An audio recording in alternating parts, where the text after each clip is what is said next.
Most people think America chose its presidents in ballot boxes and convention halls, but for half a century, the real decisions were made in a hotel lobby. At Madison Square, beneath Italian marble and gaslight chandeliers, men with watch chains and cigar breath gathered each night after dinner. They sat in leather chairs, poured brandy, and counted favors like currency. Reporters called it the Amen Corner, a place where nominations were settled before sunrise. And yet this palace of power vanished without a trace, demolished stone by stone, as if the nation needed to forget how it truly ruled itself. A palace built for proximity.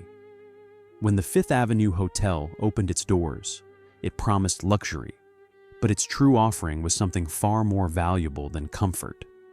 The building rose at 23rd Street in 1859, exactly where Madison Square met Fifth Avenue. Not uptown where mansions stood, not downtown where merchants traded. Right at the center, where every kind of power crossed paths twice daily.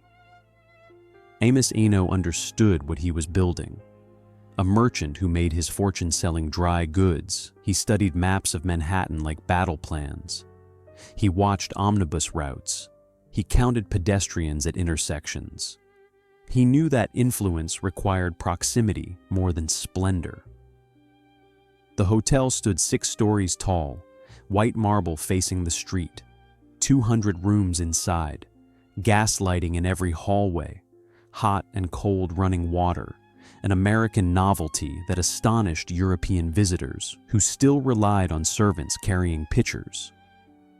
But Eno's true innovation lived in the lobby. Most hotels built narrow entryways, forcing guests through choke points toward front desks. The Fifth Avenue Hotel opened wide. The lobby stretched 90 feet across, 50 feet deep. Italian marble covered the floors. Columns reached toward frescoed ceilings. And everywhere, leather chairs arranged in clusters, each grouping positioned to see without being seen. The first guests arrived in August 1859. Businessmen checking in for meetings, families traveling north from southern heat, lawyers with cases at nearby courts. They registered, accepted their keys, and then paused. The lobby demanded lingering. Something about the light through tall windows, the way conversations echoed just enough to suggest importance but not reveal content. The comfort of chairs positioned to command views of 3 separate entrances.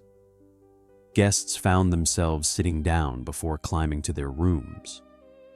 By September, patterns emerged. Mornings belonged to merchants negotiating contracts over coffee. Afternoons drew lawyers rehearsing arguments before dinner. But evenings transformed the space entirely. After 8 o'clock, when gaslights brightened and the dinner crowd thinned, a different species of guest descended. Men arrived without luggage.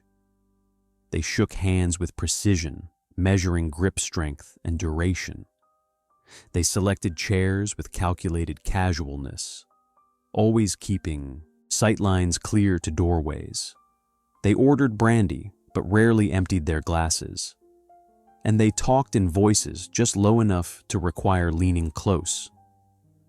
These were men who trafficked in influence, state legislators staying for the week, federal appointees visiting from Washington, party operatives whose names appeared in no directories, but whose favor could secure a judgeship or a harbor contract.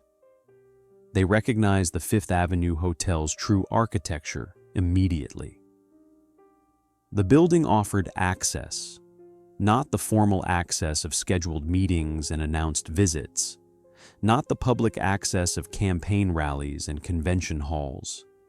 Private access, the kind that happened between dinner and midnight, where conversations began without witnesses and ended without records. By 1860, the hotel had found its purpose. Luxury attracted guests. Location kept them central. But the lobby, That wide marble cavern with its leather chairs and perfect sightlines transformed visitors into conspirators. The building did not simply house power, it organized it, concentrated it, and gave it a permanent address where anyone ambitious enough could seek an audience. Ano had built more than a hotel. He had created a machine for making deals, and the men who understood this came back night after night, claiming the same chairs, perfecting the same routines, until the lobby became as essential to governing New York as City Hall itself. The question was never whether power would gather here. The question was whether anyone could control it once it did. The lobby that replaced Congress. Long before sunrise, deals were already finished in a marble lobby where senators learned who they would become. The Amen corner occupied the southwest section of the lobby, 12 leather chairs arranged in a loose semicircle facing the Fifth Avenue entrance. No rope cordoned the area. No sign marked its boundaries. But by 1862, everyone understood that these chairs belonged to a specific brotherhood. Thurlow Weed sat at the center most nights. The Republican boss arrived around 9, after dinner parties concluded, but before theaters emptied. He lowered himself into the same chair, positioned to see both the main entrance and the hallway leading to the elevators. A cigar case emerged from his vest pocket. He trimmed the end with practiced precision, lit it, and waited. The ritual never varied. Within minutes, men materialized around him. State senators, newspaper editors, customs house officials. They took adjacent chairs without invitation, arranging themselves by importance, those closest to Weed holding the most urgent business. Conversations began with weather and ended with appointments. A judgeship needed filling in the Northern District. Weed listened to 3 candidates' names, asked 2 questions about each man's loyalty during the last election, and gave a single nod. The judgeship was decided. No vote taken. No formal announcement.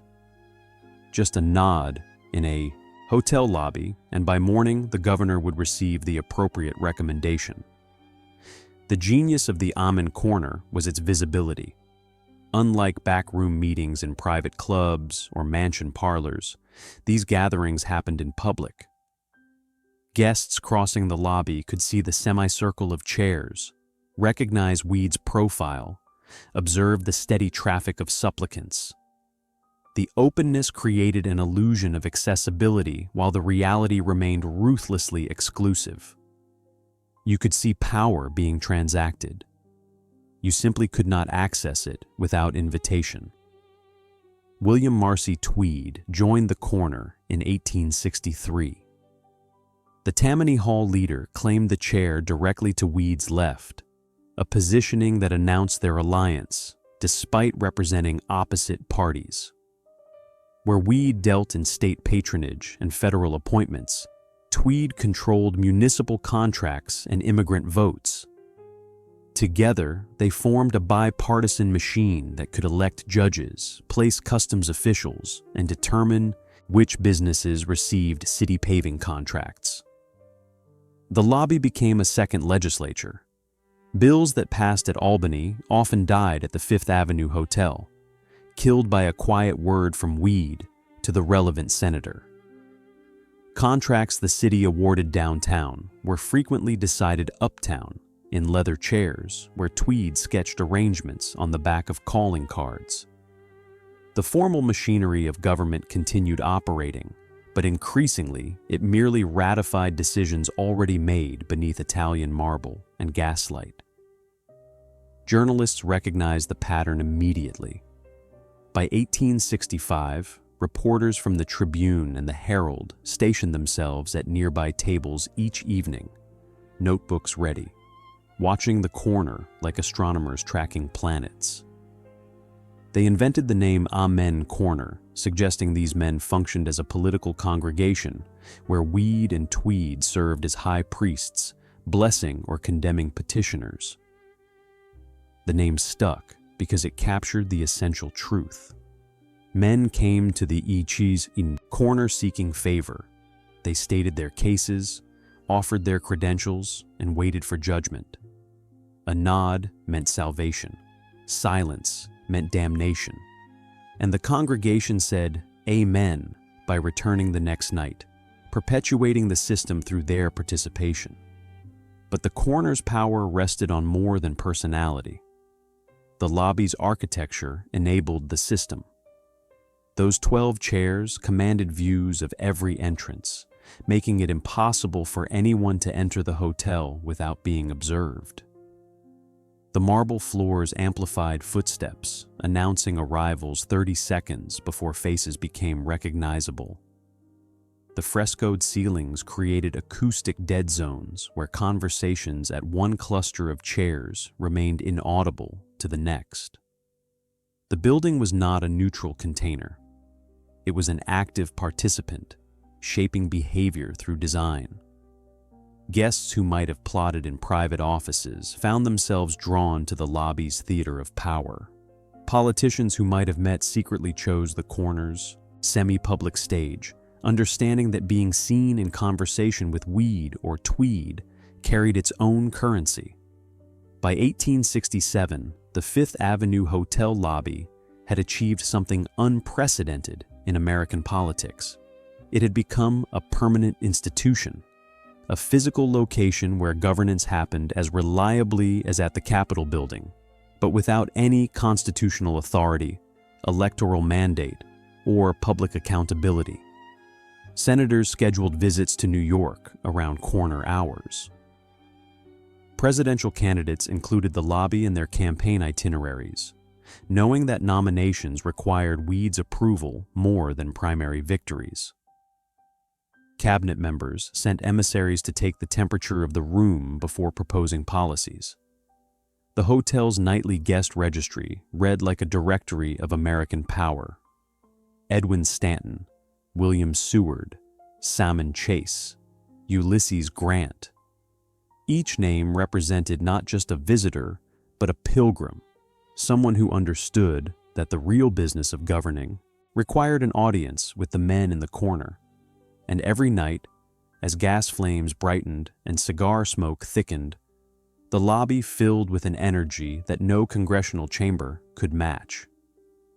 This was democracy American style, conducted in leather chairs and settled with handshakes, where the price of admission was knowing which doorway to enter and which men to approach first.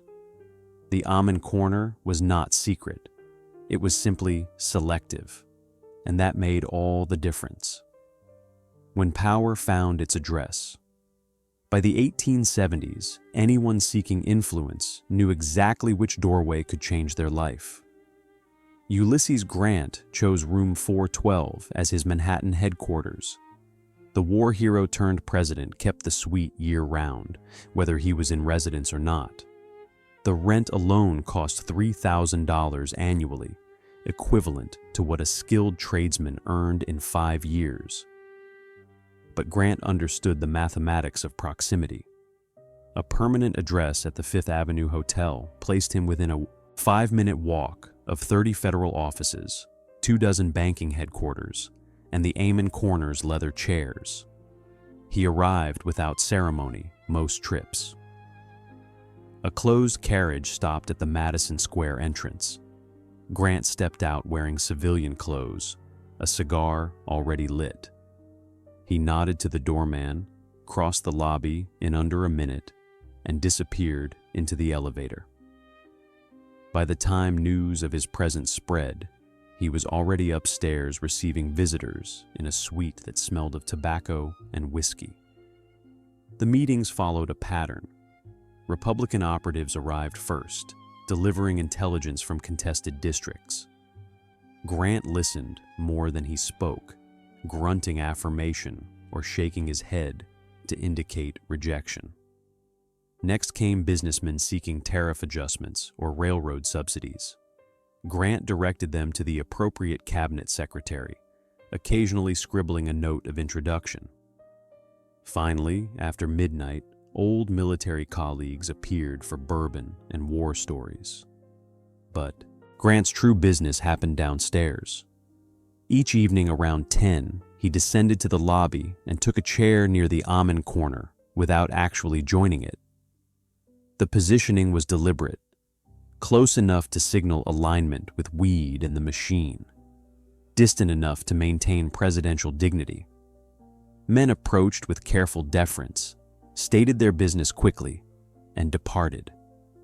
By 1872, journalists calculated that Grant spent more nights at the Fifth Avenue Hotel than at the White House.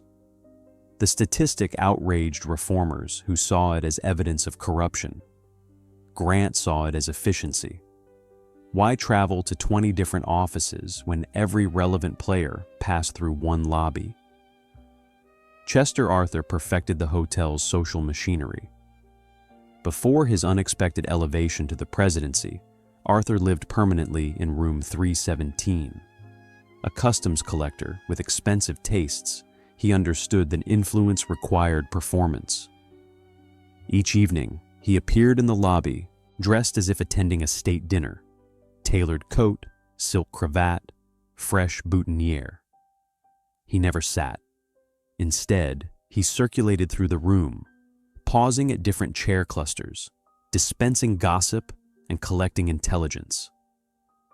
Arthur's genius was his memory for favors. He remembered who helped elect which alderman, who blocked which appointment, who owed whom for a brother's judgeship or a son's military commission. And he deployed this information with surgical precision, reminding men of past debts at exactly the moment their support became necessary.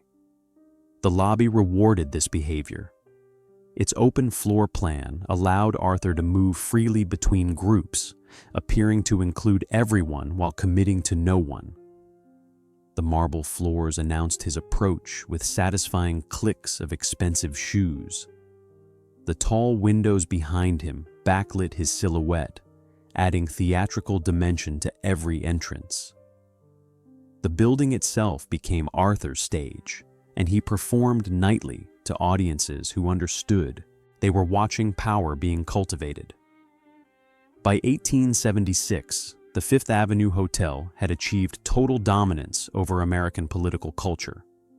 Republican national conventions still nominated candidates officially, but nominees were selected months earlier in the hotel's suites. Presidential campaigns still traveled to dozens of cities, but candidates understood that a successful week at the Fifth Avenue Hotel mattered more than a month of whistle stops.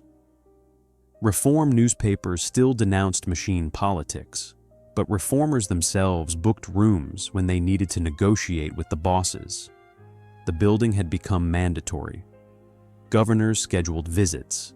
Senators extended Washington trips to include New York layovers. Presidential candidates budgeted for extended stays. Anyone with ambition understood that proximity to the Amen corner opened more doors than any amount of campaigning or policy innovation.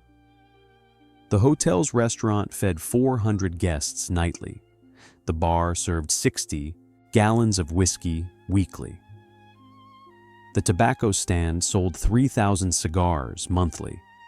But these numbers captured only the visible economy. The real transactions happened in the lobby and suites, where patronage appointments were traded, where Senate votes were promised in exchange for judgeships, where million-dollar contracts were awarded based on correct political contributions. One reporter calculated that between 1870 and 1880, at least 40% of federal appointments in New York State were decided within the hotel's walls. Not recommended, not influenced, decided. The formal machinery of Senate confirmations and presidential signatures merely ratified choices already made over brandy and cigars. The Fifth Avenue Hotel had achieved something unprecedented. It had become more essential to American governance than most actual government buildings. Cabinet members visiting New York stayed elsewhere at their peril, risking accusations of disloyalty or Incompetence. Federal judges seeking reappointment made obligatory appearances in the lobby. Even foreign diplomats recognized the pattern, instructing their American counterparts to arrange introductions to Weed and Tweed rather than scheduling formal meetings at consulates. By the end of the decade, the hotel's marble lobby represented the true center of Republican power. Not Washington, not state capitals. This one room in this one building in Manhattan. And yet, even as the hotel reached its apex of influence, forces were gathering that would expose the contradiction at its heart. A republic supposedly governed by votes had become a system controlled by a handful of men in leather chairs. Democracy had found its address. The question was whether citizens would tolerate what happened there once they truly understood the price of admission. The price of a quiet room. Every conversation in the Fifth Avenue Hotel carried a cost, and someone always paid it later. Thomas Murphy received his appointment as customs collector in 1871 after a single night in room 508. The position controlled 1,500 jobs at the New York Custom House, the largest federal office in the nation. Each job came with a salary, and each salary holder understood the unwritten requirement: contribute 5% back to the Republican machine. The mathematics created a patronage engine generating $75,000 annually, money that funded campaigns, bribed legislators, and secured loyalty. Murphy's meeting lasted 40 minutes. He sat across from Chester Arthur, who still served as a party operative before his own customs appointment. A bottle of whiskey stood between them, 2 glasses, no witnesses. Arthur explained the system with clinical precision. The custom house employed far more men than necessary. Most performed minimal work. Their real function was political, providing jobs to distribute as rewards and salaries to tax as contributions. Murphy asked what he owed for the appointment. Arthur quoted a figure, $25,000, paid to designated party accounts over the first year. Additionally, Murphy would forward the 5% salary kickbacks as directed, no questions asked. In exchange, he could skim whatever he managed from merchants filing import paperwork. Arthur estimated the position could generate $50,000 annually in private profit if managed discreetly. Murphy agreed before leaving the room. By 1872, he had perfected the arrangement. Merchants seeking quick customs clearances paid premiums, sometimes double the official rates. The extra money split 3 ways: 1/3 to Murphy, 1/3 to Arthur, 1/3 to the machine. The custom house processed $12 million in imports annually, creating countless opportunities for surcharges measured in nickels and dimes that accumulated to fortunes. No one called it theft. The system had operated so long it achieved the status of tradition. Everyone understood that government appointments cost money. The only question was how efficiently you converted political favor into personal wealth. The Fifth Avenue Hotel became the exchange where these calculations happened, where men arrived with cash and left with titles, or arrived with titles and left with instructions for generating cash. William Marcy Tweed's permanent suite illustrated the scale. Room 615 stayed booked year-round at $15 nightly, totaling $5,400 annually. But Tweed rarely paid. Hotel management extended permanent credit, understanding that the aldermen controlled contracts worth millions. Street paving, pier construction, courthouse building, every project required city approval, and Tweed controlled the votes.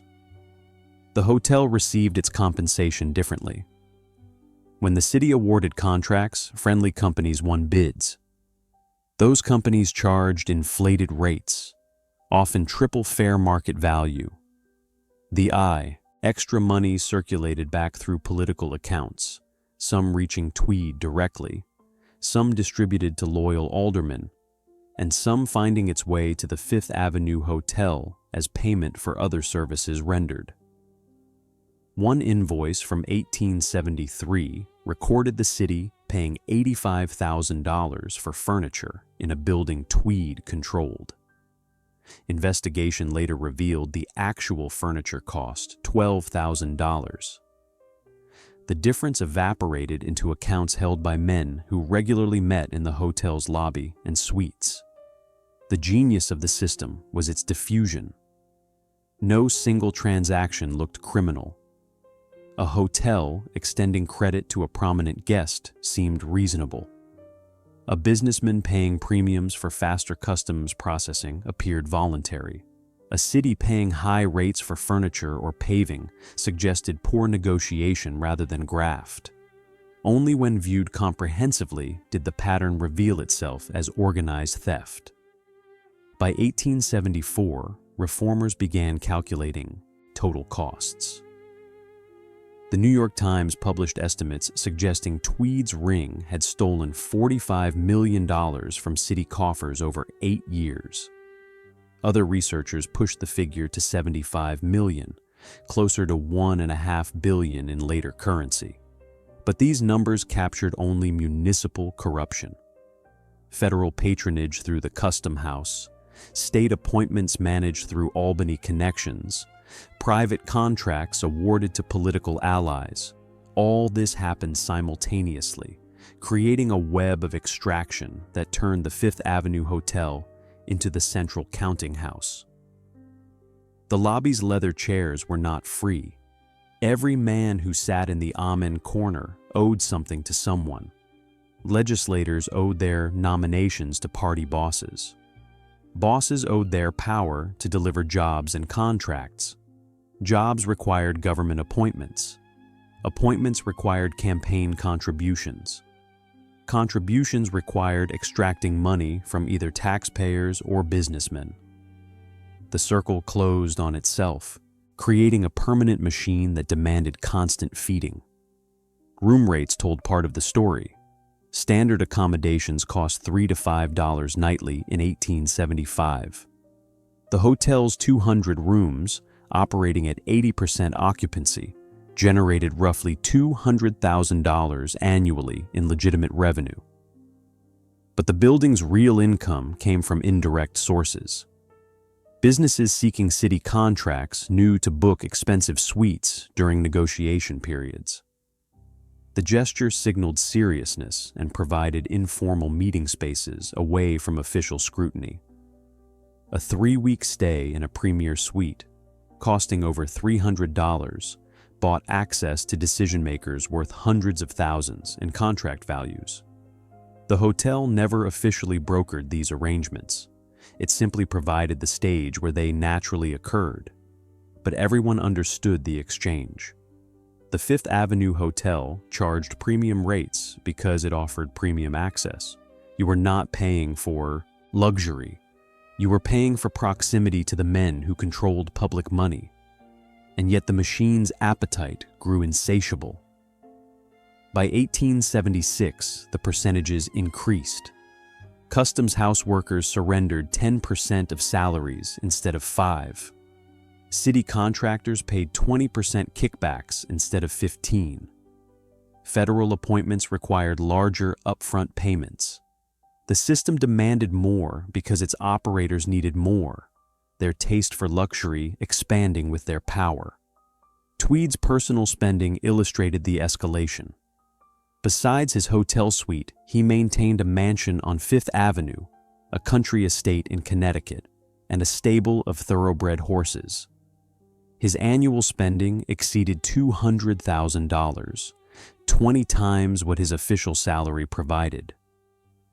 The difference came from the machine, extracted from taxpayers through inflated contracts and phantom jobs. The Fifth Avenue Hotel enabled this extraction by making it social. Conversations about kickbacks happened over dinner. Negotiations about contract percentages occurred in the lobby between theatrical performances. The transfer of money looked like hospitality, friendships, normal business relationships.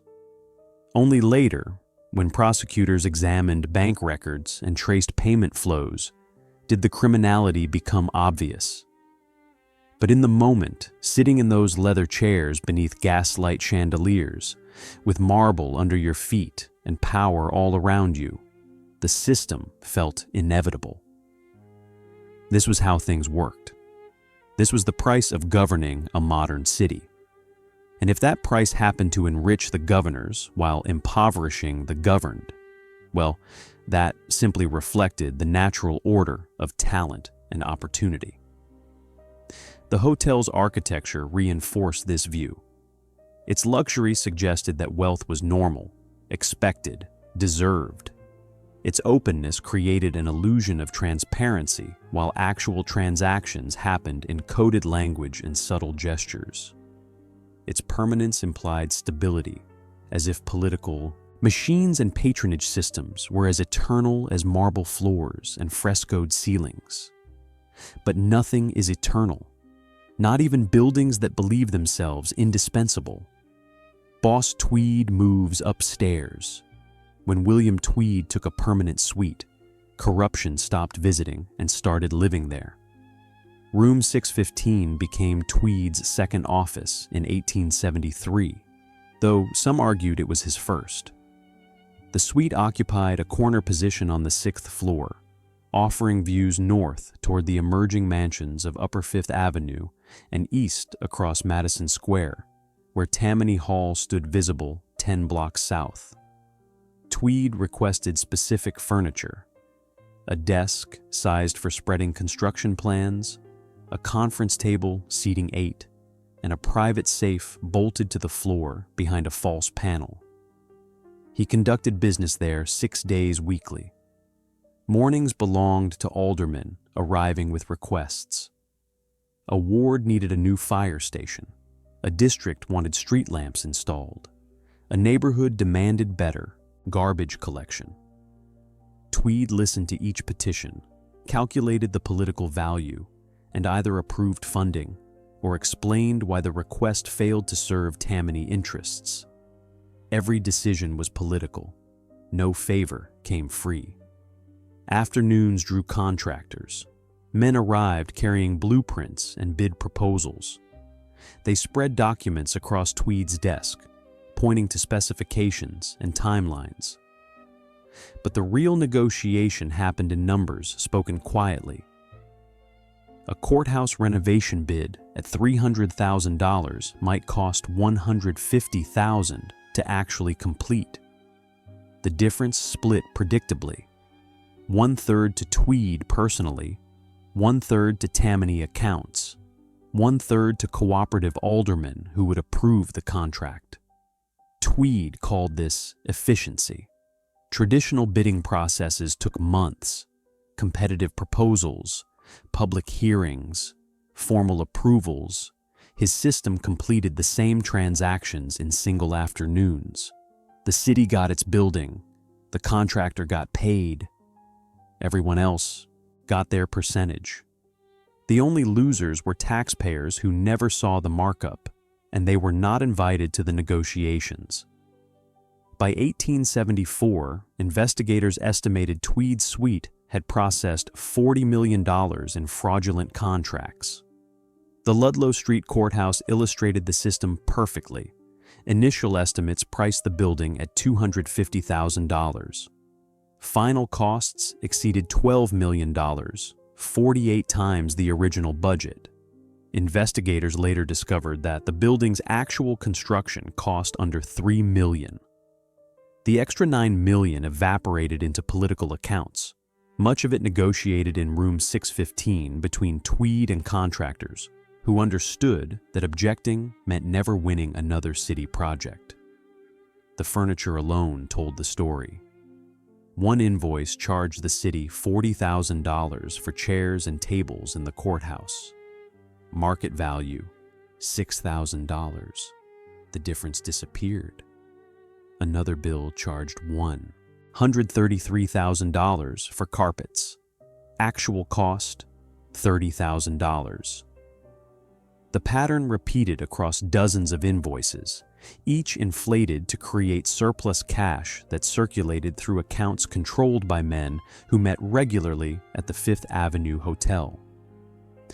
Tweed made no attempt at hiding. He arrived at the hotel in a carriage drawn by matched horses. He dressed in tailored suits that cost more than most men earned monthly. He hosted dinners in the hotel restaurant where wine flowed freely and guests included judges, legislators, and journalists he had cultivated. The openness was strategic, suggesting nothing to hide. And legally, much of his activity remained difficult to prosecute. Paying high prices was not criminal. Steering contracts to friendly companies violated no explicit law.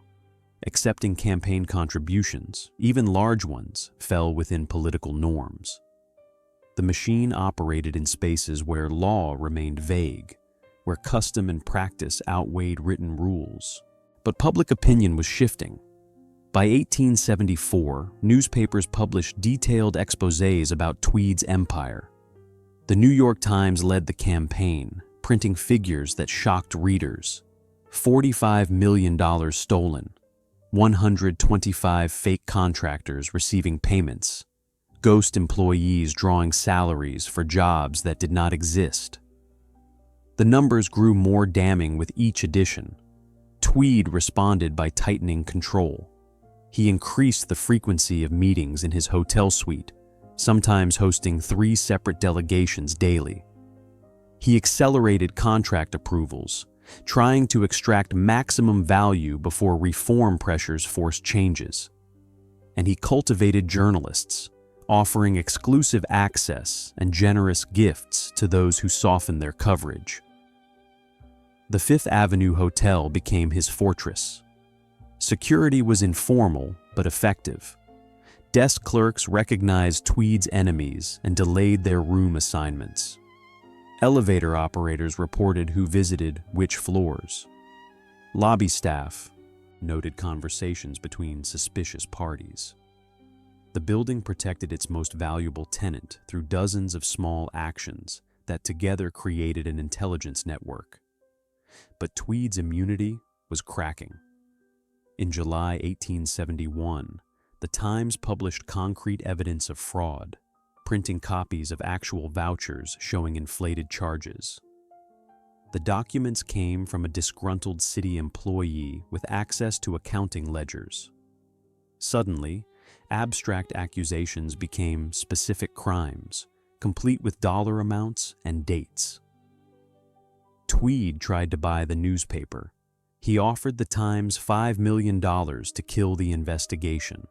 The publisher refused. Other papers joined the crusade, competing to expose additional frauds. Harper's Weekly printed devastating cartoons by Thomas Nast, showing Tweed as a bloated spider controlling city government through webs of corruption. The hotel suite became a trap. Everything that made Room 615 powerful now made it vulnerable. The contracts negotiated there became evidence. The guests visiting daily became witnesses. The documents stored in that bolted safe became a liability waiting for seizure. By October 1871, prosecutors secured indictments.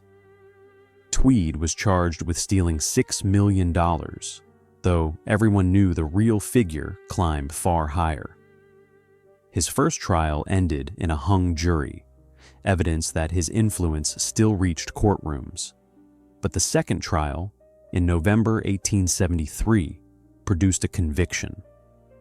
The judge sentenced him to 12 years. Tweed's empire collapsed within months. Aldermen who built careers serving him suddenly remembered they opposed corruption. Contractors who paid percentages claimed they were victims of extortion. Judges who owed appointments to Tammany insisted they ruled independently. Everyone fled the sinking machine, desperate to avoid being dragged down with its architect. Room 615 sat empty through 1874. The hotel continued renting it, charging full rates, but guests who knew its history requested different accommodations.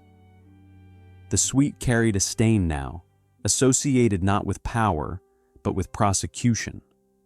Cleaning crews found documents Tweed had abandoned in his rush to avoid arrest.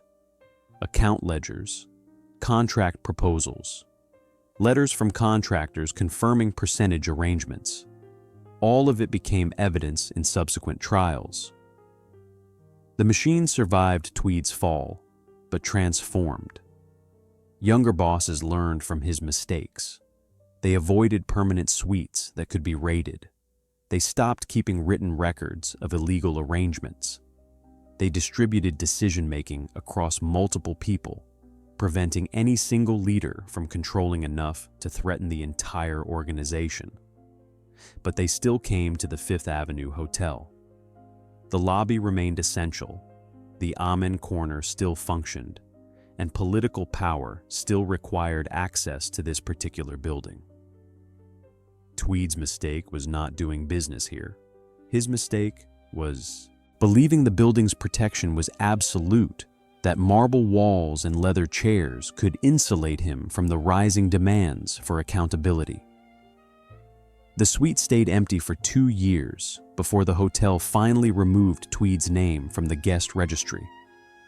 By then, he had escaped prison, fled to Spain, been recaptured, and returned to a cell where he would die in 1878, still claiming he only did what everyone else did. He just did it bigger. The Fifth Avenue Hotel said nothing about its former tenant. It simply repainted Room 615, replaced the furniture, and rented the space to guests who did not know or did not care about the fortunes that were calculated there, the taxpayers who were robbed there, or the machine that ultimately died there. Reform knocks at the door. By the 1880s, the same walls that protected power began to trap it. Theodore Roosevelt arrived at the Fifth Avenue Hotel in March 1883, 24 years old and furious. The young assemblyman had just discovered that a bill he supported, legislation to clean up corrupt tenement conditions, died in committee without a vote. No debate, no public hearing, simply killed, and everyone at the Albany State House shrugged as if this was normal. Someone suggested he visit the hotel if he wanted to understand why. Roosevelt took a room on the 4th floor. He spent his first evening studying the lobby from a chair near the windows, deliberately avoiding the Amen Corner. He watched men circulate, noted who spoke to whom, observed the hierarchy of attention as senior bosses commanded longer audiences while junior operatives waited their turns. The machine's machinery became visible once you knew to look for it, but Roosevelt refused to join. Unlike previous reformers who compromised once they understood the system's power, Roosevelt's privilege made him immune to the usual inducements. He did not need a judgeship. He did not require a patronage job. His family wealth meant contracts and commissions held no appeal. The machine could not buy him because he already had what it offered. This made him dangerous. On his 3rd night at the hotel, Roosevelt walked directly to the Amen Corner and stood before the seated bosses without waiting for invitation. He asked, loudly enough for nearby guests to hear, why his tenement bill died. The corner went silent. No one spoke to bosses this way, certainly not freshman assemblymen, barely old enough to vote. One of the machine operators explained patiently that the bill threatened too many interests. Landlords would object. Construction companies would resist new requirements. The political cost outweighed the benefits. Roosevelt should learn to choose battles more carefully. Roosevelt called them cowards. The lobby froze. Guests at nearby chairs turned to watch. Bellhop stopped moving. For perhaps 30 seconds, the Fifth Avenue Hotel held its breath, waiting to see if the Amen Corner would tolerate such disrespect. They did nothing, not because Roosevelt was right, but because crushing him publicly would prove him right. If they destroyed his career for asking questions, they confirmed his accusations about machine power. Better to ignore him, let him exhaust himself against the system, and watch him quit like every previous reformer. But Roosevelt did not quit. He returned to Albany and began documenting every suspicious vote, every killed bill, every appointment that reeked of patronage. He gave speeches on the assembly floor naming names, reading financial connections, explaining how specific legislators benefited from blocking specific reforms. Other newspapers, already suspicious of machine politics after the Tweed scandals, printed his accusations. The machine tried isolation. Roosevelt found himself excluded from important committees. Bills he sponsored never reached votes. Senior legislators refused to acknowledge him during debates. The message was clear: cooperate or accomplish nothing. Roosevelt accomplished nothing and did not care. His goals were different. He was not trying to pass legislation. He was trying to destroy the machine's legitimacy, to make its operations so publicly embarrassing that voters demanded change. And slowly, it was working. By 1884, other reformers joined the campaign. George Curtis, a prominent journalist, published a series in Harper's Weekly detailing how the Fifth Avenue Hotel's Amen Corner controlled Republican nominations. He printed names, dates, documented meetings where candidates were selected before conventions met. The series sold exceptionally well, indicating public appetite for exposure. The machine adapted by moving some meetings. Private clubs replaced hotel lobbies for the most sensitive negotiations. Home offices substituted for public suites. The system continued operating but lost its theatrical visibility. Power still functioned, but now it looked embarrassed about functioning openly. Civil service reform accelerated the pressure. In 1883, Congress passed the Pendleton Act, requiring some federal jobs be filled through competitive examinations rather than patronage. The law covered only 10% of positions initially, but the principle threatened the entire spoils system. If jobs required merit rather than political loyalty, the machine lost its primary tool for building loyalty networks. The Custom House became an early target. Reformers demanded that the 1,500 positions there convert to civil service. Chester Arthur, now president, faced a dilemma. He owed his career to the patronage system, but he also faced growing public pressure for reform. In 1884, he signed orders beginning the conversion process. The Fifth Avenue Hotel felt the impact immediately. Fewer operators needed rooms for conducting appointment business. Fewer contractors required suites for negotiating government deals. The lobby's nightly population declined. By 1885, the Amen Corner sometimes sat half empty, a situation unthinkable just 5 years earlier. Journalists noticed the change. The Tribune published an article in October 1885 titled "The Lonely Lobby," describing how the Fifth Avenue Hotel's political scene had withered.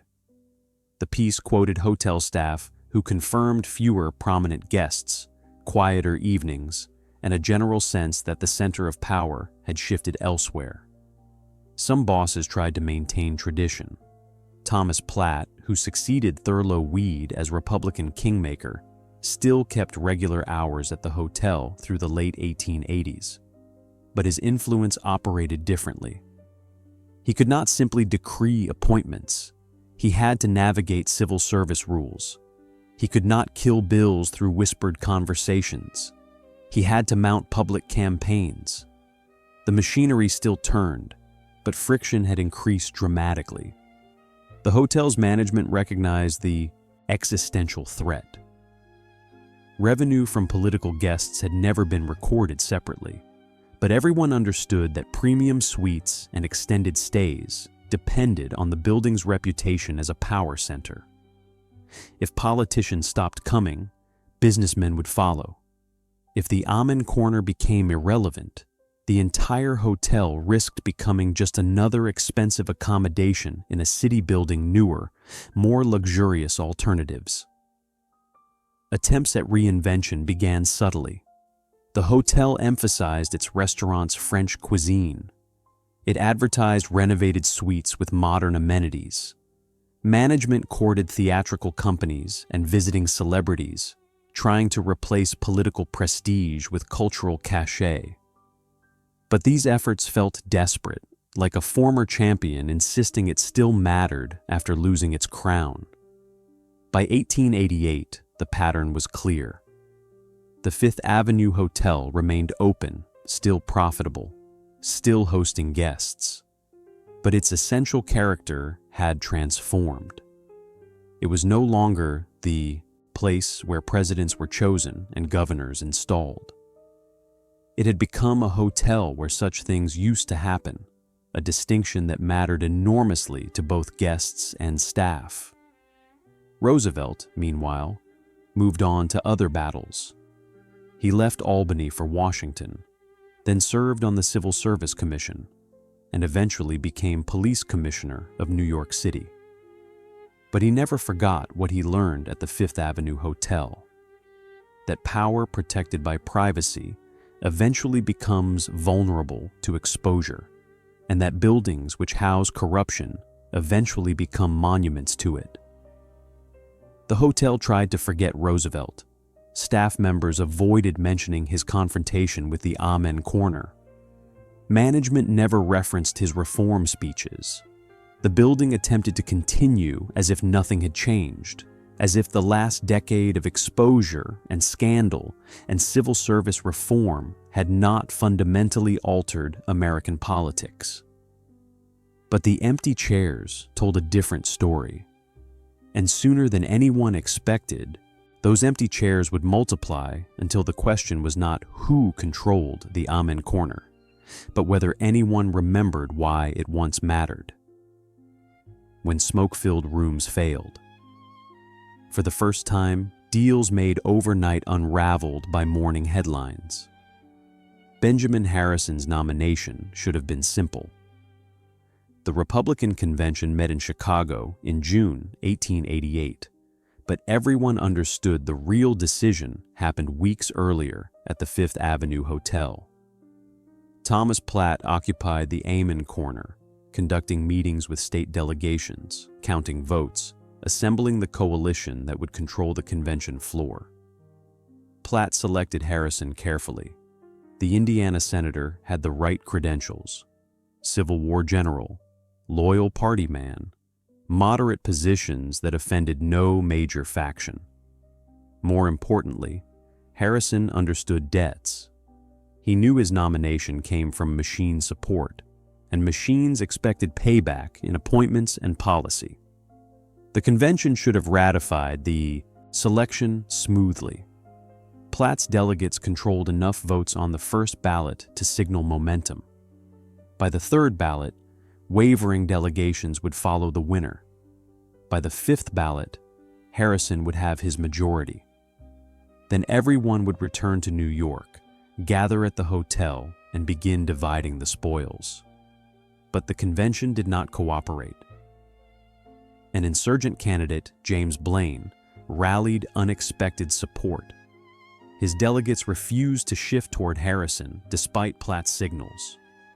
Worse, newspapers published details of the Fifth Avenue Hotel meetings, printing the names of delegates who had pledged votes in exchange for patronage promises. The exposure transformed private arrangements into public scandals. By the fourth ballot, Harrison was losing ground. Platt sent urgent telegrams back to New York demanding reinforcements, additional delegates, someone to break the deadlock. but the machine's tools had dulled. Civil service rules meant fewer jobs to trade. Reform sentiment meant delegates feared being caught selling votes. The old system of quiet deals and honored commitments was collapsing in real time. Harrison eventually won on the 8th ballot, but the victory felt Pyrrhic. Instead of a coronation, the nomination became a struggle. Instead of returning triumphant, Platt faced questions about why his machine nearly failed. And instead of operating invisibly, the process had been documented by dozens of reporters who filed stories about the Fifth Avenue Hotel's declining influence. The pattern repeated in 1892. Grover Cleveland, running for a second non-consecutive term, won the Democratic nomination despite opposition from Tammany Hall, the machine that traditionally controlled Democratic politics in New York. The loss signaled that even on their home ground, bosses could no longer dictate outcomes. Cleveland won the presidency without ever visiting the Fifth Avenue Hotel during his campaign. The message was clear. National politics was escaping the hotel's gravity. Presidential candidates no longer required machine blessing. They could appeal directly to voters through newspapers, rallies, and increasingly sophisticated campaign organizations. The Amen Corner still existed, still met nightly, but its endorsement no longer guaranteed anything. Local politics held on longer. New York State elections still revolved around patronage networks.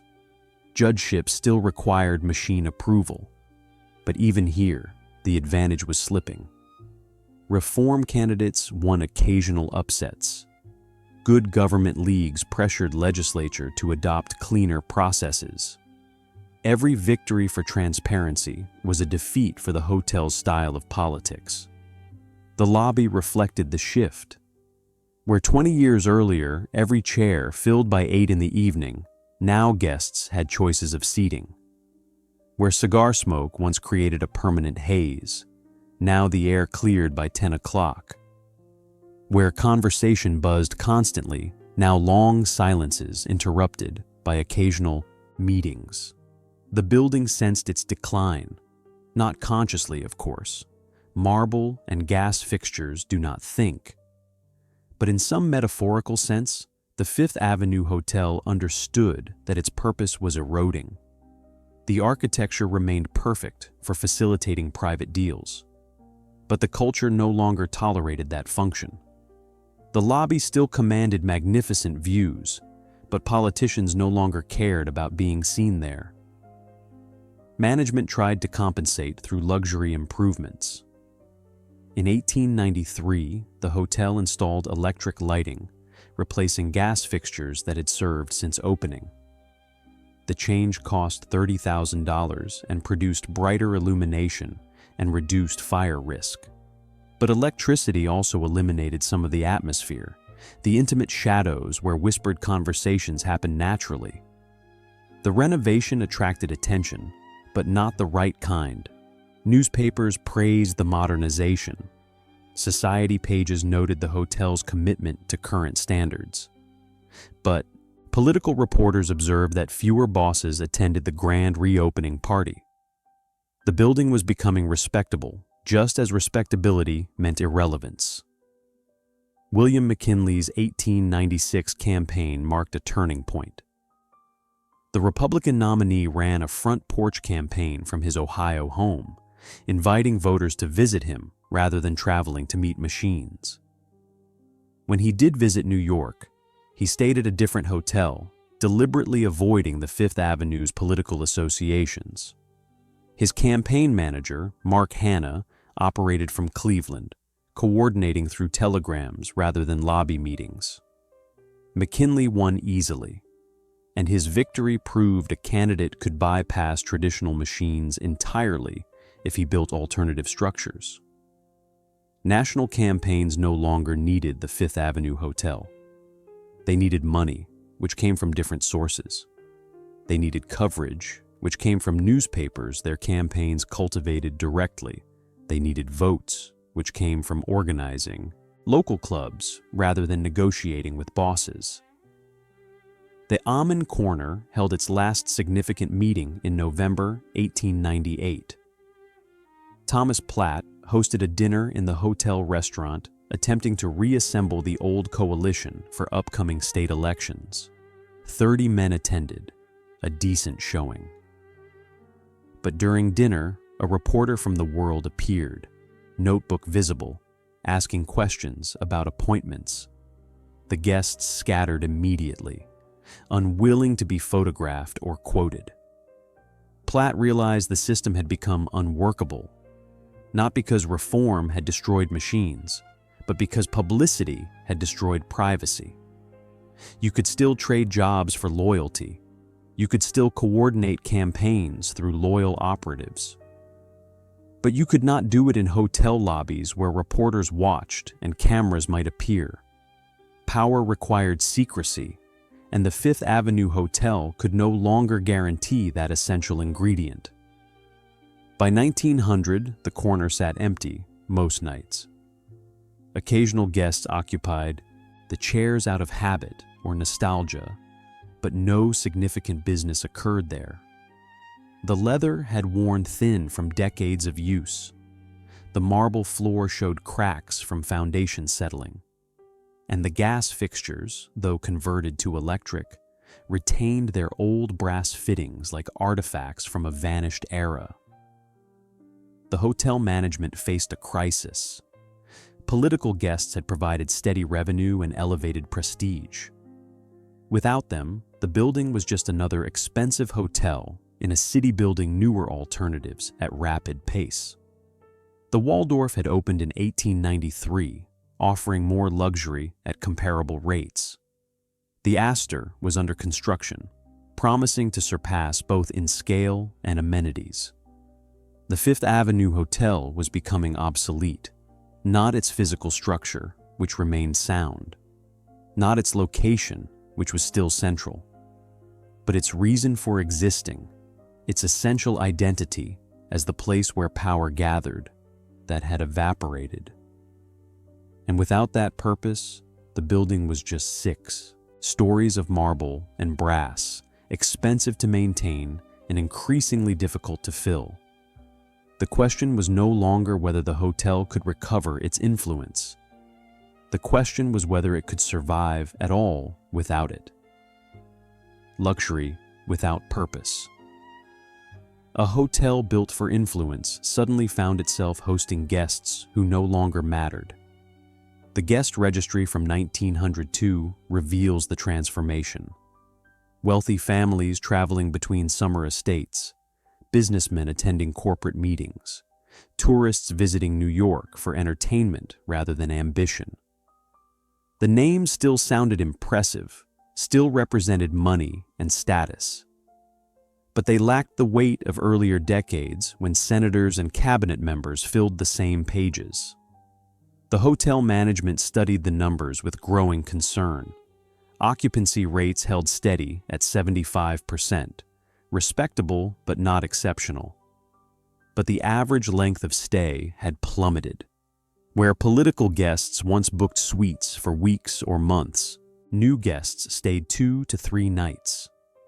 Where bosses spent freely on dinners and cigars, families budgeted carefully, eating one meal in the restaurant before seeking cheaper options elsewhere. Revenue per guest dropped by nearly 40% between 1890 and 1903. The decline forced difficult decisions. In 1904, management reduced staff by 20%. Bellhops, porters, and cleaning crews found their positions eliminated or consolidated. The cut saved $12,000 annually, but reduced service quality noticeably. Guests complained about slower room preparation, longer waits for assistance, and a general sense that the hotel was stretched thin. Attempts at reinvention followed predictable patterns. The hotel advertised itself as ideal for family visits, emphasizing proximity to theaters and shopping.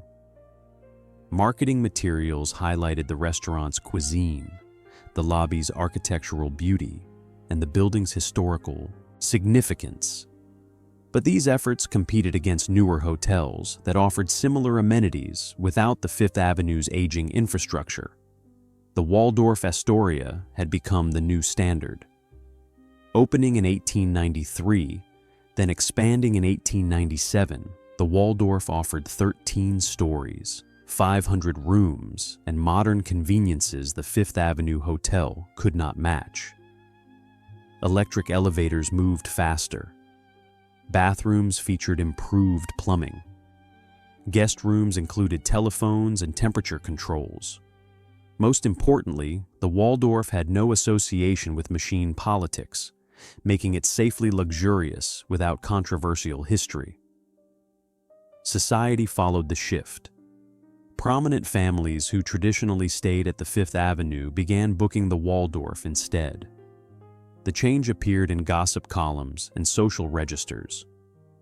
By 1905, being seen at the Fifth Avenue suggested either nostalgia or economy, neither particularly flattering. The building tried physical improvements. In 1906, management invested $40,000 in renovations. Guest rooms received new wallpaper and carpeting. The lobby's frescoes were restored. The restaurant underwent complete refurbishment. The hotel emerged looking refreshed but somehow desperate, like someone dressing formally for an event they were no longer invited to attend. The improvements failed to reverse the trend. Newer hotels simply offered more for comparable prices. The St. Regis, opening in 1904, provided luxuries the Fifth Avenue could not imagine. Personal maids and valets, fresh flowers daily, marble bathrooms in every room. The gap between old luxury and new had become unbridgeable. Financial records told the declining story in precise numbers. Gross revenue in 1907, $180,000. Operating expenses, $162,000. Net profit, $18,000. Barely enough to cover mortgage. Payments and property taxes. The hotel was no longer thriving. It was surviving, and barely. The Amen corner sat empty every night. The chairs remained, positioned as they had been for 40 years. But dust accumulated on leather that no longer felt weight. The sightlines that once commanded every entrance now surveyed a lobby where nobody important passed. The corner had become a museum display of its own former relevance. Some guests found the emptiness appealing. Artists and writers began renting rooms at reduced weekly rates, attracted by the hotel's faded grandeur and cheap accommodations. They appreciated the high ceilings and marble details even as they noticed peeling paint and worn carpets. For them, the building's decline created atmospheric possibility rather than commercial failure. But artists did not pay enough to sustain operations. Management needed wealthy guests booking expensive suites. Instead, they had writers negotiating monthly rates and families stretching budgets across short stays.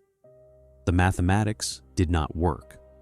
The building's operating costs reflected its original purpose as a luxury palace. Its revenue reflected its current status as a respectable but unremarkable hotel.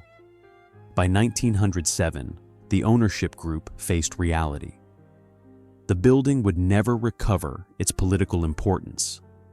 Attempts at competing on luxury were failing against newer rivals. The location, once the hotel's greatest asset, now posed problems. Madison Square was no longer the fashionable center of Manhattan.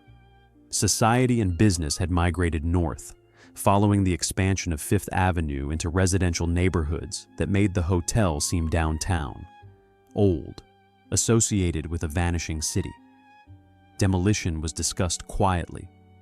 not publicly announced, not formally proposed. But in private meetings between owners and investors, someone raised the question, what if the land was worth more than the building? What if the marble palace built for power should be sacrificed to make room for something more profitable?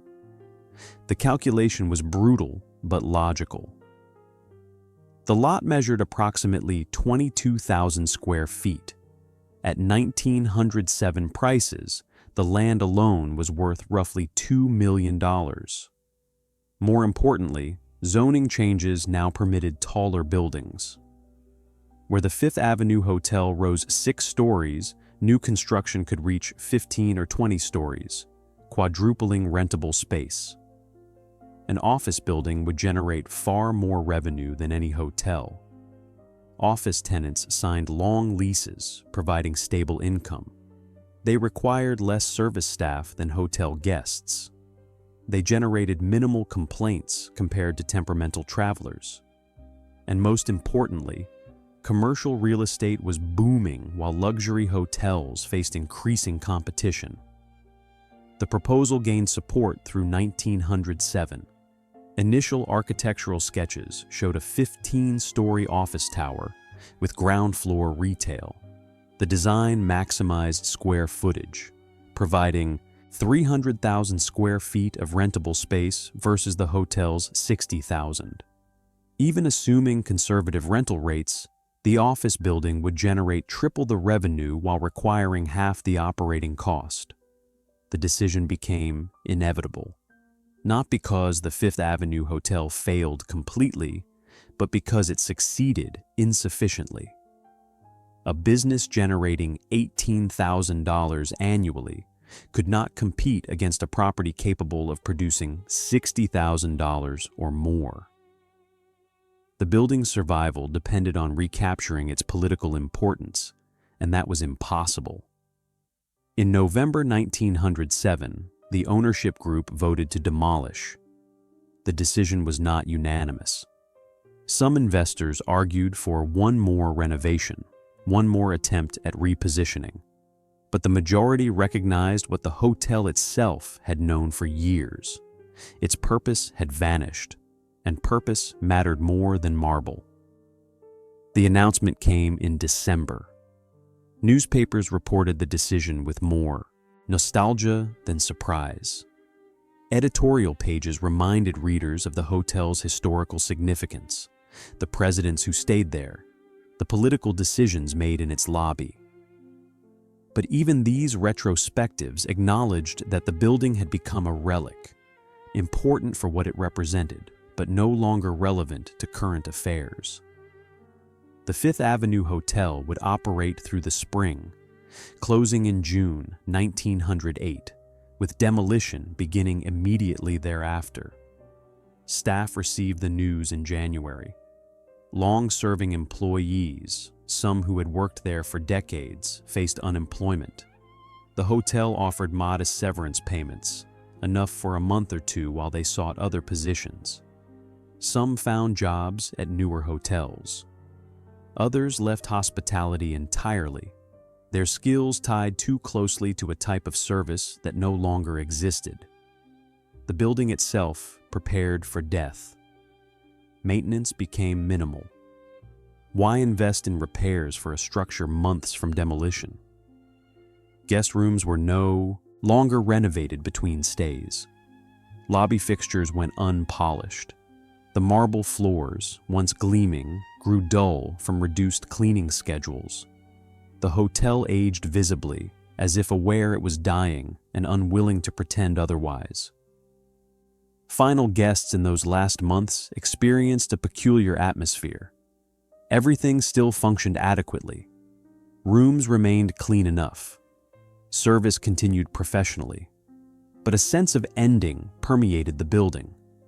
Staff spoke in past tense about the hotel's glory days.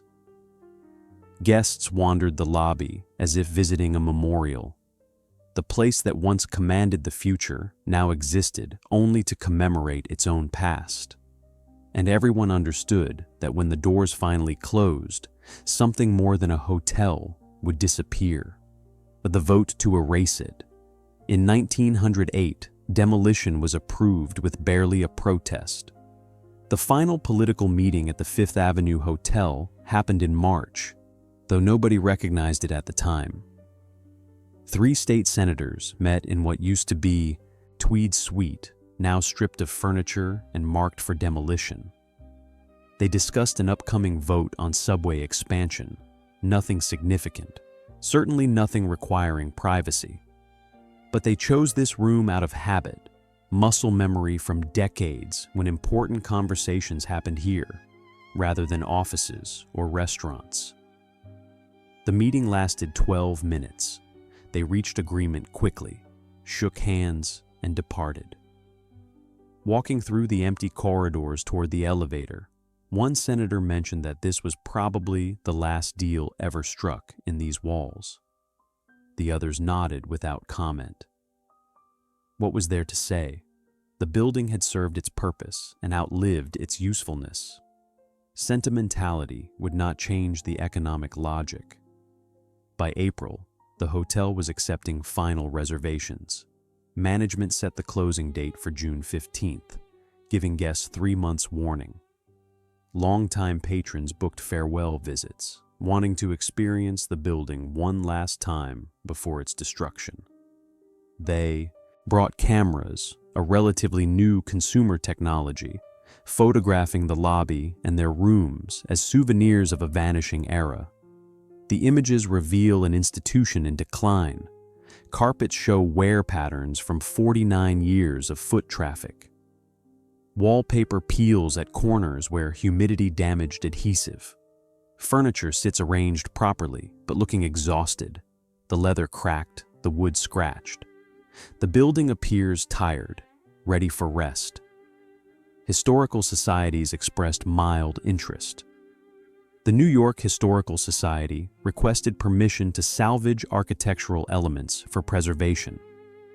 Management agreed, allowing crews to remove some marble panels, light fixtures, and portions of the decorative ironwork. But nobody wanted the structure itself. Moving or preserving a 6-story building was technically impossible, and the historical value did not justify that level of effort anyway. A few editorials mourned the demolition. The Times published a piece in May reflecting on the hotel's role in American political history. The article acknowledged both the building's significance and its association with corruption, noting that perhaps some monuments deserved forgetting. The Tribune ran a shorter piece focused on architectural loss, regretting the destruction of such fine craftsmanship. But public outcry never materialized. This was not beloved architecture being sacrificed to greed. This was an obsolete building on valuable land being replaced by something economically rational. The hotel symbolized machine politics, smoke-filled rooms, and corruption. Why preserve a monument to a system everyone claimed to oppose? The last guests checked out on June 14th. Some left early, unwilling to witness the final hours. Others stayed until the absolute deadline, lingering in the lobby until midnight when management formally closed the doors. A few employees remained overnight, completing inventory and securing records. But by dawn on June 15th, the building stood empty, the first time since 1859. Demolition crews arrived that afternoon. The work began on the upper floors, systematically dismantling from top down. Workers removed roof materials, then began breaking apart the 6th floor walls. The process was methodical, almost surgical, as crews salvaged valuable materials for resale while destroying everything else. The noise attracted crowds. New Yorkers gathered at Madison Square to watch the demolition, curious to see a familiar landmark disappear. The spectacle drew various reactions. Some viewers felt nostalgic, remembering the hotel's prominence. Others felt satisfied, watching the machinery of old corruption physically destroyed. Many simply found the process interesting, marveling at how quickly workers could dismantle what took years to build. By the end of June, the top 3 floors were gone. The building looked wounded, its upper half missing while the lower floors remained intact. Windows on the 3rd floor, previously interior spaces, now opened to empty air. The structural skeleton became visible where exterior walls had been removed, revealing how the building had been constructed, its secrets exposed in death. Throughout July, demolition accelerated. Steam-powered equipment aided the manual labor. Cranes lifted larger pieces. Carts hauled debris to barges on the East River for dumping. The hotel was being erased efficiently, reduced from architecture to rubble, from memory to matter. The marble proved valuable. Quality Italian marble retained worth even as salvage. Contractors purchased large, intact pieces for use in other buildings. Some panels ended up in churches. Others found homes and mansions being constructed uptown. The Fifth Avenue Hotel was being distributed across the city. Fragments of power scattered to new locations. The Amen Corner disappeared in early August. Workers demolished the southwest section of the lobby, breaking apart the marble floor where those famous chairs once sat. No ceremony marked the moment, just men with hammers and pry bars, removing stone that had witnessed 5 decades of American political history. By afternoon, the marble was loaded on carts. By evening, the space was empty dirt. Some pieces of the hotel resisted destruction. The main safe in what was Tweed Suite required special equipment to open and remove. It weighed over 2 tons, bolted to structural beams.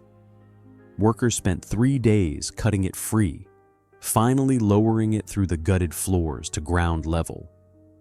The safe's contents had been cleared years earlier, but its massive presence testified to the fortunes once protected within. By September, only the ground floor remained.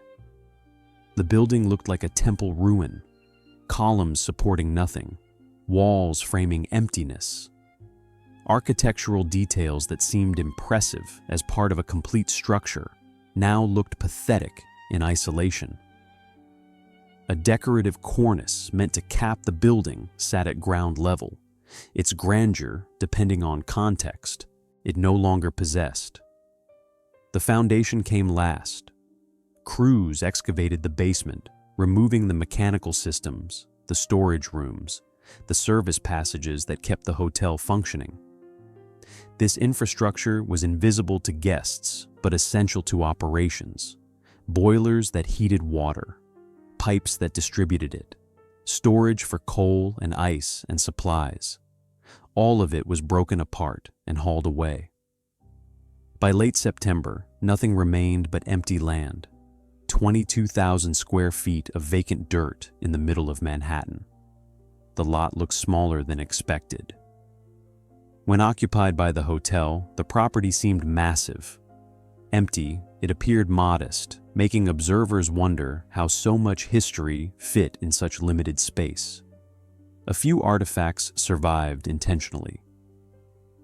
The Historical Society acquired a carved wooden panel from the main staircase, some light fixtures, and a brass plaque from the lobby. These pieces went into storage, occasionally displayed in exhibits about Gilded Age New York. But mostly, they sat in warehouses, fragments without context, beautiful details that meant nothing without the building they once belonged to. More artifacts survived accidentally. Residents across New York discovered they owned pieces of the Fifth Avenue Hotel without realizing it. Salvaged marble in their fireplaces, repurposed light fixtures in their hallways, ironwork incorporated into garden fences. The building had been disaggregated, scattered, reduced to components that served new purposes while erasing their original identity. The demolition cost $42,000, less than the hotel's annual operating budget. The entire structure, 6 stories of marble and memory was erased for a price equivalent to what Boss Tweed paid for his furniture contracts decades earlier. The proportion seemed wrong, suggesting that destruction was easier and cheaper than anyone admitted. By October 1908, construction began on the replacement building, an office tower, as planned. 15 stories, steel frame construction, modern elevators, and electric lighting throughout. The structure would house insurance companies, law firms, financial services. Respectable businesses generating reliable rent, nothing political, nothing controversial. Nobody suggested naming the new building after the hotel it replaced. That would have been inappropriate, suggesting continuity between the corrupt past and the progressive present. The office tower received a generic address designation, just another building on Fifth Avenue, distinguished only by being newer than its neighbors. The Fifth Avenue Hotel vanished so completely that within 5 years, some New Yorkers doubted it had ever existed. Certainly no physical evidence remained. The new office building looked permanent, as if it had always occupied that corner. And the stories about the hotel, about the Amen Corner and Boss Tweed and presidents being selected in lobby chairs, those sounded like exaggerations, myths about a past that could not have been quite so corrupt. But the disappearance was not accidental. America wanted to forget how it had governed itself, wanted to believe that democratic progress moved inevitably forward without acknowledging the machine politics that actually determined outcomes. The Fifth Avenue Hotel was demolished not just because the land was valuable, but because the building itself was evidence of a truth the progressive era refused to face. Power had never stopped preferring rooms without windows. It just learned to build those rooms in places harder to photograph. The day the marble fell. As walls collapsed, New Yorkers watched a century of secrets turn into dust. The dust was the thing people remembered most, not the noise, though the demolition generated tremendous sound, not the visual spectacle of a 6-story building being systematically erased, but the dust, which spread across Madison Square in clouds that coated everything within 2 blocks. It settled on parks, benches. It covered storefronts. It infiltrated apartments whose residents thought they had closed their windows tightly enough. The dust contained everything the hotel had been. Pulverized marble from Italian quarries, disintegrated mortar mixed by workers in 1858, powdered paint from 6 decades of redecorations, fragments of wallpaper from 1,000 guest rooms, the residue of millions of cigars smoked in the lobby, all of it reduced to particles suspended in air, distributed randomly across the neighborhood. Residents complained to city officials about the dust. Health officers responded that it posed no danger, just a temporary nuisance from necessary progress. But the complaints continued, less about health than about what the dust represented. The destruction of something significant, even if that significance was complicated, criminal, embarrassing. Some observers found the demolition cathartic. Watching the Amen Corner's walls crumble felt like witnessing justice. Every brick that fell seemed to represent a corrupt deal undone, a bribe returned, a stolen dollar recovered. The building's destruction became metaphorically satisfying, even if it changed nothing about how power actually operated. Others found it melancholy. The Fifth Avenue Hotel represented an era, however flawed. Seeing it disappear forced acknowledgement that time moves forward, that nothing lasts, that even structures built from marble and ambition eventually return to dust. Elderly New Yorkers who remembered the hotel's opening stood in Madison Square watching its ending, calculating decades between those moments. feeling their own mortality in the building's death. Children treated the demolition as entertainment. They gathered after school, sitting on park benches, watching workers swing hammers and operate cranes. The adults supervised casually, allowing this free spectacle while warning children to stay behind safety barriers.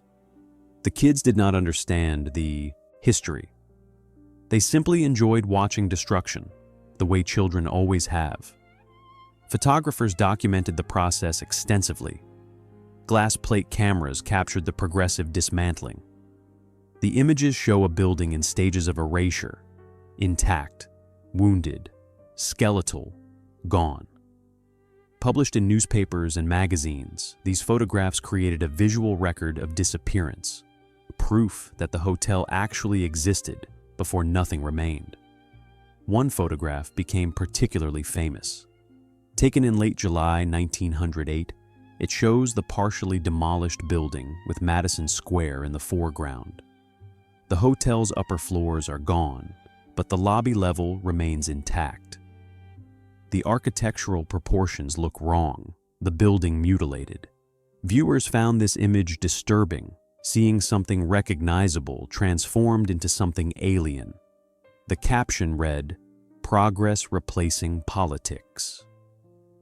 That framing was typical of progressive-era rhetoric. Demolishing a hotel became progress, as if replacing old. Buildings automatically meant improving society. Nobody acknowledged that the office tower being built would house corporations with as much power as the political machines it replaced. Just different mechanisms for concentrating wealth and influence. Salvage operations competed with destruction. Independent contractors purchased marble and fixtures, reselling to builders across the city. This created occasional conflicts with demolition crews, as salvagers wanted careful removal while destroyers prioritized speed. Arguments erupted on site about which materials were worth preserving and which should be simply smashed for disposal. The most valuable salvage was architectural. Intact marble panels sold for premium prices, especially pieces with decorative carving. One carved panel from the main staircase sold for $300, roughly what a working family spent on rent annually.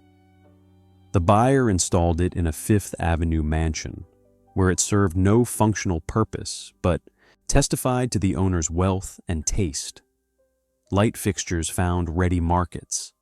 Gas fixtures converted to electric use commanded good prices. Brass fittings were cleaned and resold to hotels, restaurants, and theaters seeking period atmosphere. Some fixtures traveled far from New York, ending up in California hotels or even European establishments seeking American style. But most of the hotel was just waste. Thousands of tons of broken brick, shattered plaster, and splintered wood generated by demolition had no resale value. It was loaded on wagons, hauled to the waterfront, and dumped as landfill. The majority of the Fifth Avenue Hotel ended up underwater, filling marshland in Brooklyn and Queens, becoming literal foundation for future development. This fate seemed appropriate somehow.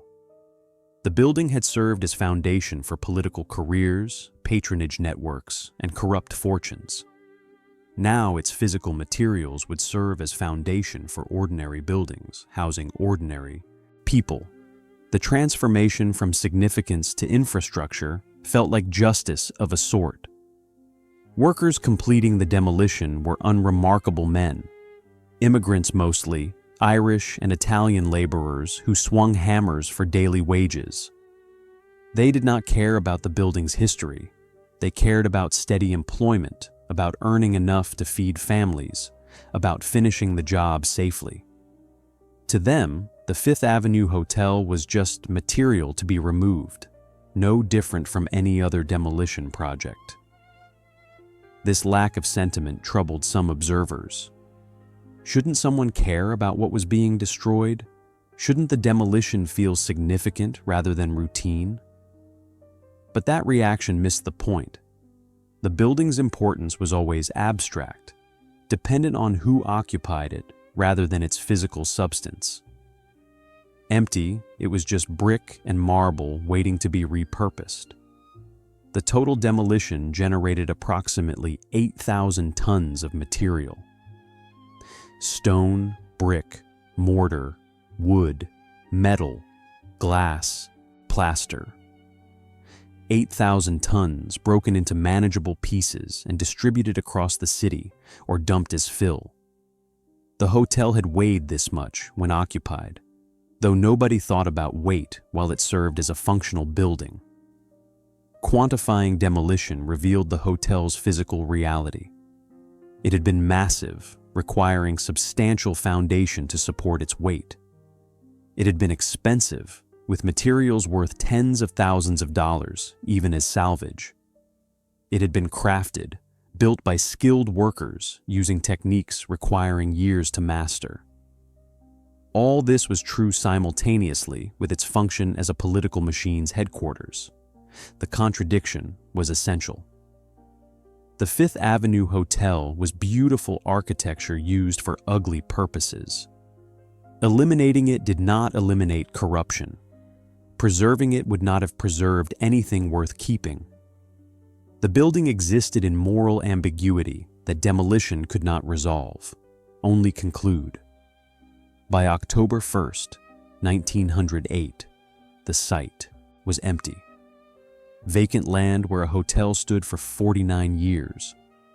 Quiet space where power once concentrated. Open ground where the Amen Corner determined nominations. Where Boss Tweed calculated percentages. Where presidents received instructions. Where American democracy operated through mechanisms it publicly denied. Nothing marked what had happened here. No plaque commemorated the hotel. No monument explained its significance.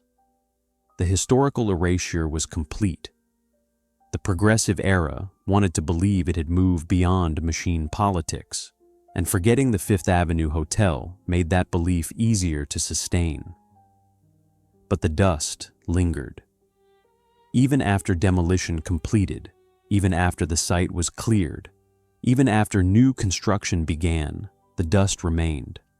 In apartment corners, in park benches' crevices, in the lungs of everyone who breathed Madison Square air during those summer months.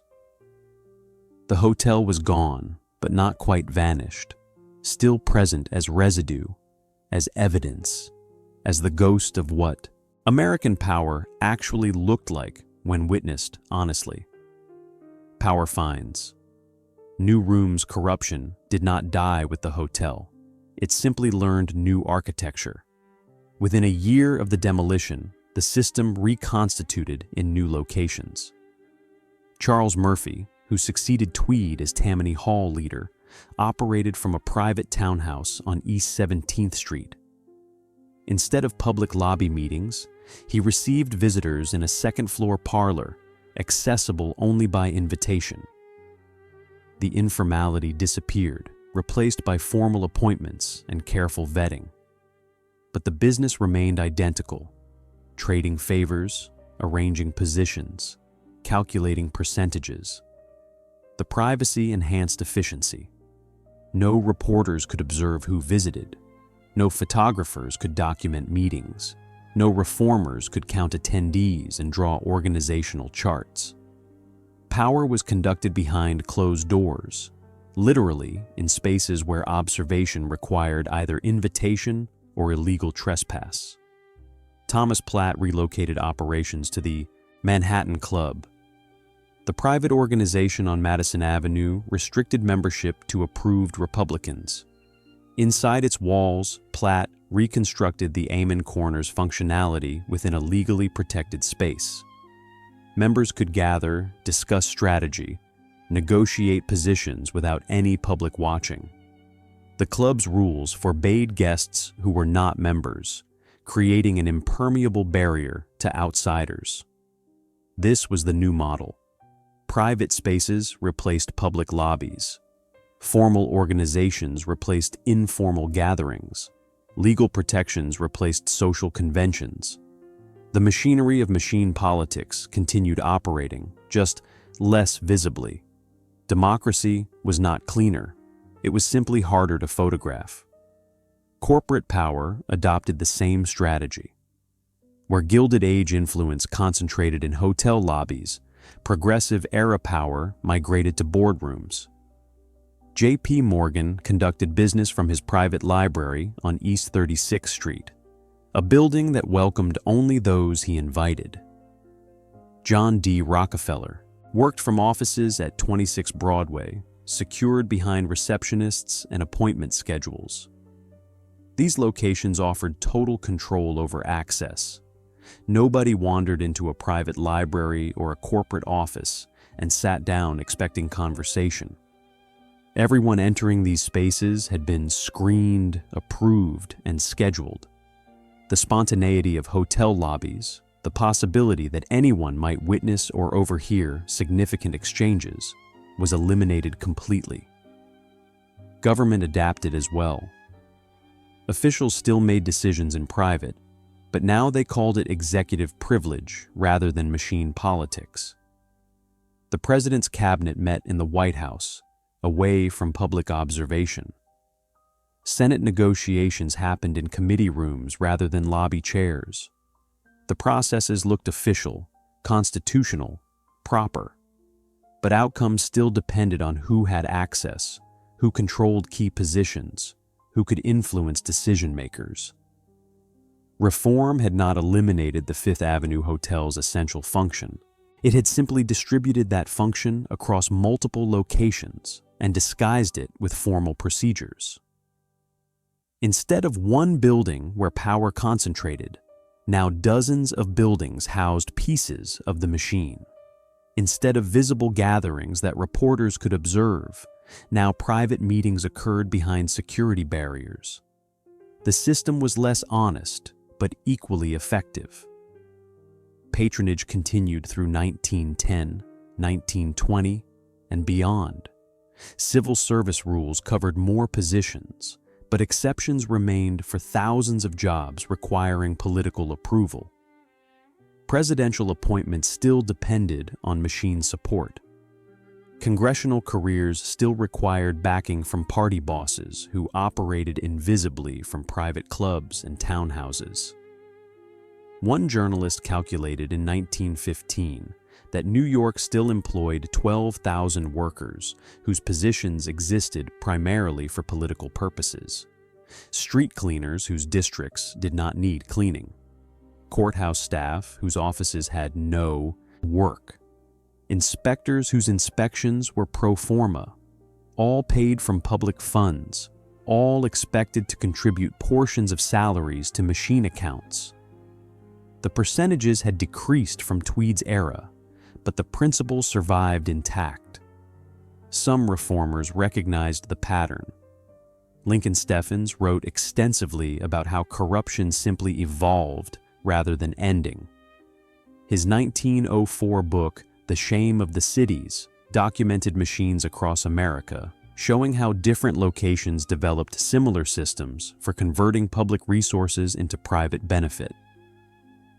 The Fifth Avenue Hotel was gone, but its spirit thrived everywhere.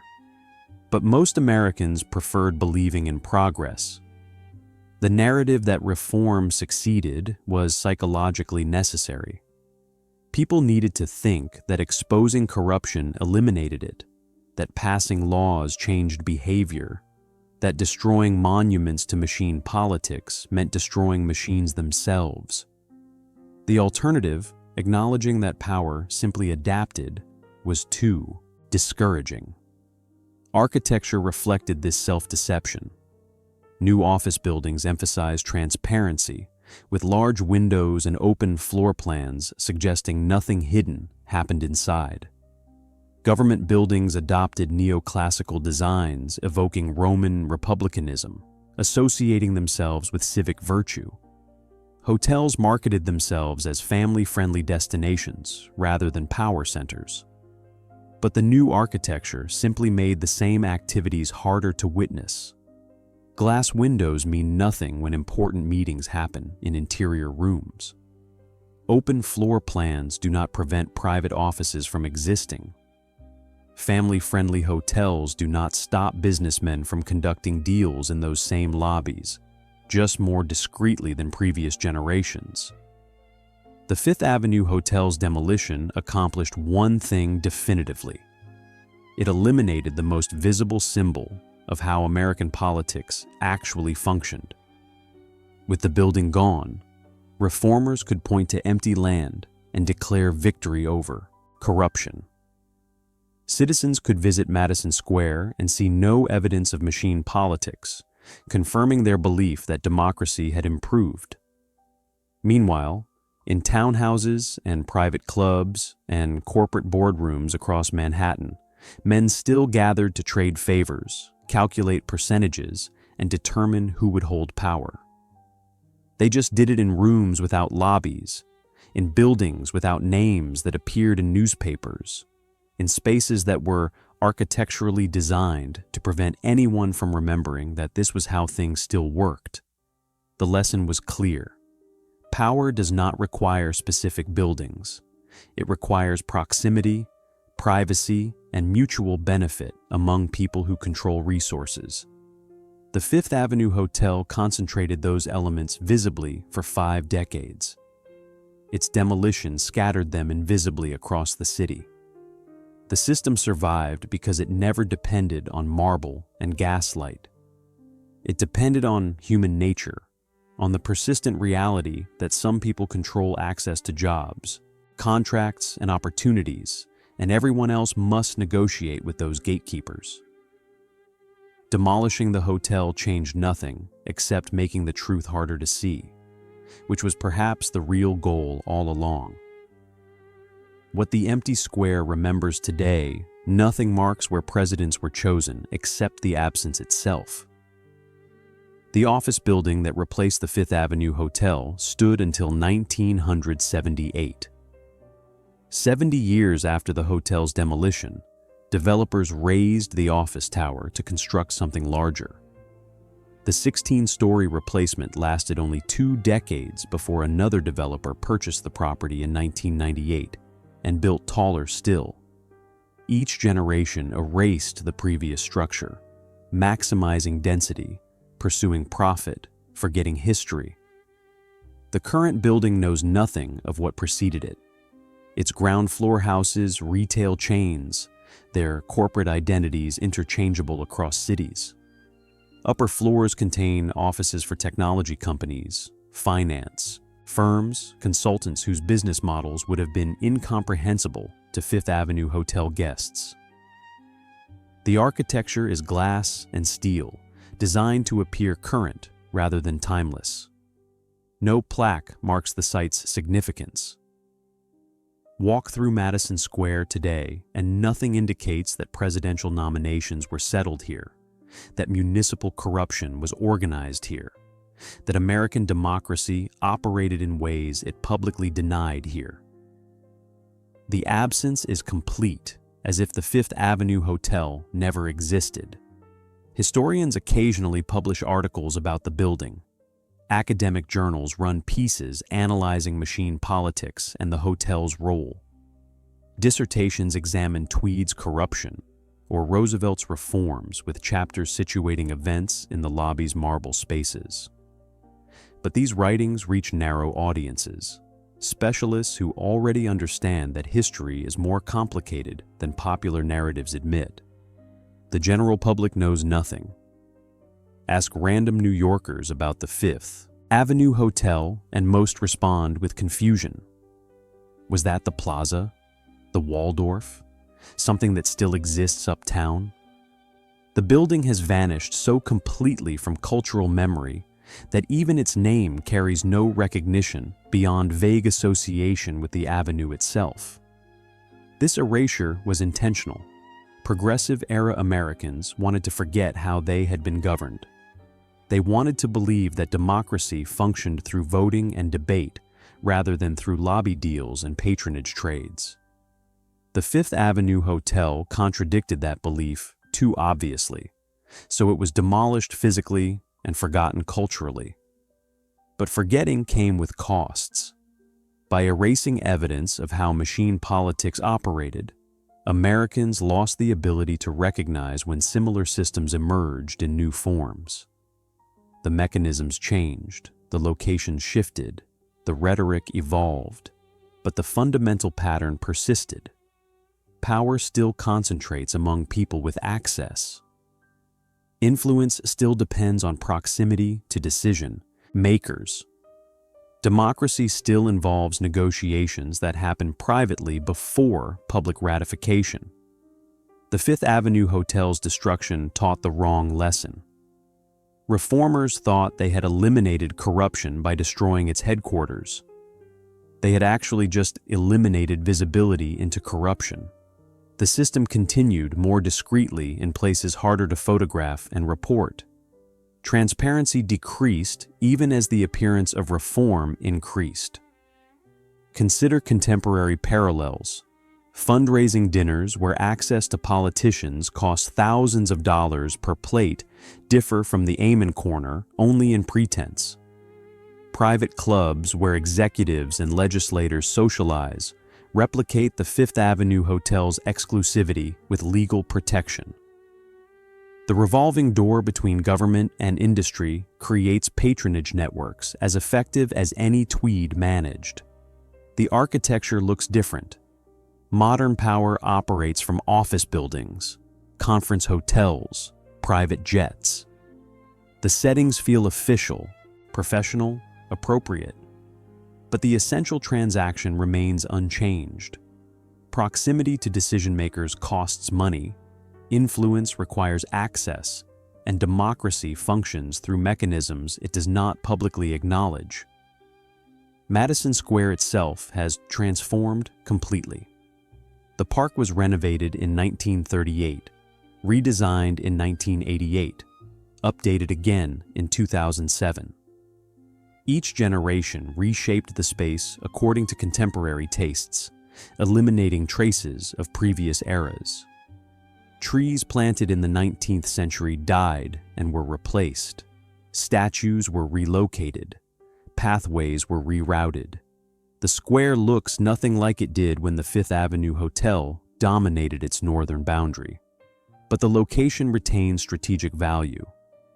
Madison Square still marks the intersection of neighborhoods, still sits central to transportation networks, still occupies valuable real estate. The specific functions have changed, but the fundamental geography that made this spot important in 1859 remains relevant in 2026. If you stand at 23rd Street and Fifth Avenue, you can reconstruct what existed. The hotel's footprint was roughly here, extending back toward Madison. The main entrance faced Fifth Avenue, allowing views north and south. The lobby occupied this space, with the Amen Corner in that corner, the positioning chosen for optimal sightlines. But imagination alone resurrects nothing. Without physical evidence, without cultural memory, without acknowledgement of what happened here, the site is just another piece of Manhattan. Valuable land, certainly, historically significant in ways most people do not understand, but functionally indistinguishable from thousands of other New York locations where the past has been systematically erased. The question is whether this forgetting serves democracy. Progressive reformers thought that exposing corruption would eliminate it. They thought that destroying monuments to machine, politics would destroy machines themselves. They thought that forgetting how power operated would allow better systems to emerge. They were wrong on all counts. Corruption persists because human nature persists. Machines adapt because adaptation ensures survival. Power continues preferring private rooms because privacy protects power. Forgetting these patterns does not change them. It simply makes citizens more vulnerable to their contemporary versions. The Fifth Avenue Hotel's demolition was necessary but insufficient. Necessary because the building had become obsolete, unable to compete commercially, expensive to maintain. Insufficient because destroying the building did not address the behaviors it represented. Americans demolished the hotel, but not the systems that operated within it. Perhaps some forgetting is inevitable. Cities rebuild constantly, erasing previous generations to accommodate current needs. Memory cannot preserve everything. Priorities must be set. Not every historically significant building deserves preservation, especially when that significance involves criminal corruption. But forgetting should be conscious, deliberate, and honest. Americans should know they chose to forget the Fifth Avenue Hotel. They should understand what was lost, even if they agree the loss was acceptable. The erasure should not be accidental, a side effect of economic development and cultural amnesia. Instead, the hotel vanished as if it never mattered. And that falsification of history makes citizens less capable of understanding their present. If you believe machine politics ended when Boss Tweed was arrested, you will not recognize machine behavior when contemporary politicians practice it. If you think smoke-filled rooms disappeared when hotels stopped hosting them, you will not question who makes decisions in today's conference rooms and fundraising dinners. The Fifth Avenue Hotel demanded proximity, rewarded loyalty, and punished independence. Those dynamics did not end with demolition. They transformed, migrated, found new architecture. Power still prefers rooms without windows.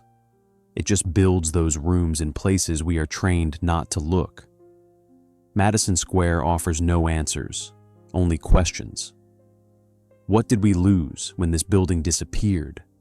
What did we gain? Did destroying the monument to machine politics help or hinder democracy? Should memory preserve uncomfortable truths, or is forgetting sometimes necessary for progress? The empty square does not speak. It simply exists, valuable land occupied by structures that serve current needs while ignoring historical significance.